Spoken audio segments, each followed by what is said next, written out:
बच्चों, क्लास में आप लोगों का स्वागत है। आज हम लोग पढ़ेंगे राष्ट्रीय जीवन में शिक्षा का महत्व।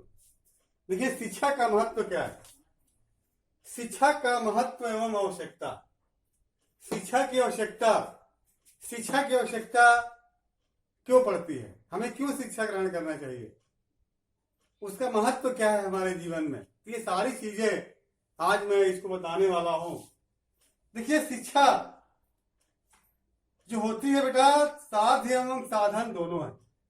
शिक्षा जो होती है साध्य एवं साधन दोनों होती है, और खास तौर से शिक्षा के माध्यम से ही व्यक्ति आंतरिक शक्तियों का विकास, जो भी व्यक्ति होती है जो भी व्यक्ति जो होते हैं उनमें जो शिक्षा का मतलब जो शारीरिक विकास है, बौद्धिक विकास है, ये सब शिक्षा के द्वारा ही होता है। तो मेरे कहने का मतलब ये है कि शिक्षा के माध्यम से ही व्यक्ति के आंतरिक शक्तियों का विकास होता है।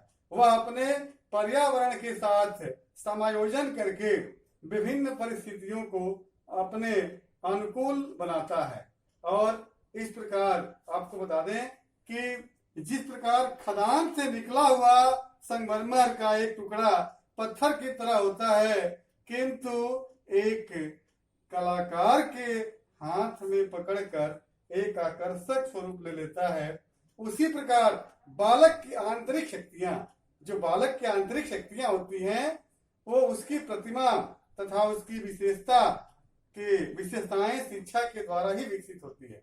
मतलब शिक्षा की सहायता से व्यक्तित्व का विकास होता है। जो शिक्षा है, शिक्षा की सहायता से व्यक्तित्व का जो विकास है वो होता है। किस प्रकार से आप समझ गए होंगे कि शिक्षा संस्कार एवं संस्कृति का आपस में संबंध घनिष्ठ होता है।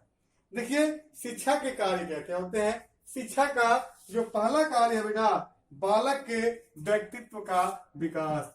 शिक्षा का पहला कार्य है बालक के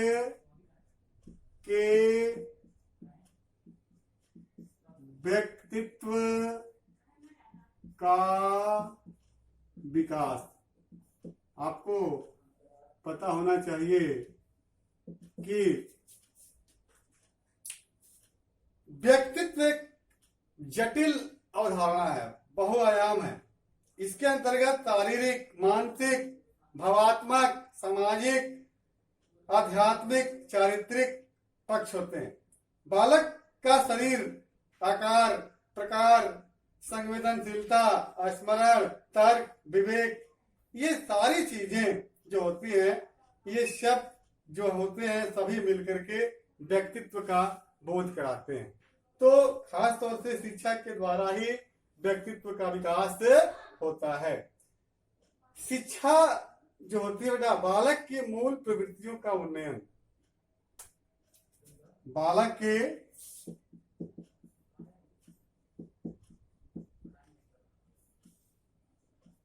मूल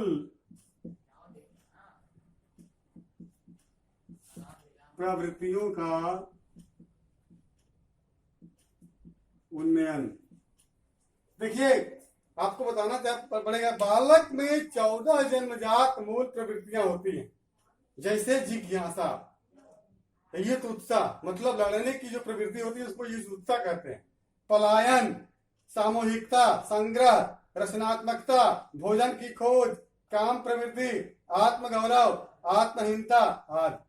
तो ये पशुओं में भी प्रवृत्तियां जन्म से पाई जाती हैं, किंतु अंतर यह होता है बेटा कि पशु तो उनके वशीभूत होकर के ही व्यवहार करता है, पर मानव समाज की मान्यताओं, परिस्थितियों, मर्यादाओं, सामाजिक नियमों का पालन करते हुए इन प्रवृत्तियों का अनुशीलन करता है। इस प्रकार मानव व्यवहार का मार्जन जो होता है वो शिक्षा द्वारा होता है। इसमें जो अगला है भावात्मक विकास। तीसरा है भावात्मक विकास। देखिए, भावात्मक विकास क्या होता है। भावात्मक विकास का मतलब होता है कि इसमें जिज्ञासा, आश्चर्य, काम प्रवृत्ति, सामूहिकता, भोजन की खोज, ये तमाम चीजें, हिंसा, क्रोध, ये जितने भी संवेग होते हैं, ये जो व्यक्ति अभिव्यक्ति जो समाज में उथल पुथल मचा देती हैं, तो शिक्षा द्वारा इन पे संयम एवं नियंत्रण लगाया जा सकता है, जिससे सामंजस्य एवं संतुलन बना सकता है। बालक का समाजीकरण, बालक का समाजीकरण, देखिए समाजीकरण, बालक का जो समाजीकरण है बेटा, एक ये स्वाभाविक प्रक्रिया है। हमारे कहने का मतलब है कि जो निरंतर चलती रहती है। समाज के रीति रिवाज है, आचरण की विधियां हैं, समाज के द्वारा स्वीकृत मान्य नियम है, कानून है, परिचित, मतलब ये तमाम जो समाजीकरण की जो प्रक्रिया है, जो हमारे समाज में हमेशा जो चलती रहती है, ये प्रायः बालक के समाजीकरण से संबंधित होता है। मतलब शिक्षा के द्वारा ही बालक समाजीकरण की दिशा में सही और उचित ढंग से प्रयास करता है। तो ये सब क्या है? ये सब शिक्षा की आवश्यकता है। हम लोग कल पढ़ेंगे शिक्षा का उपयोगिता।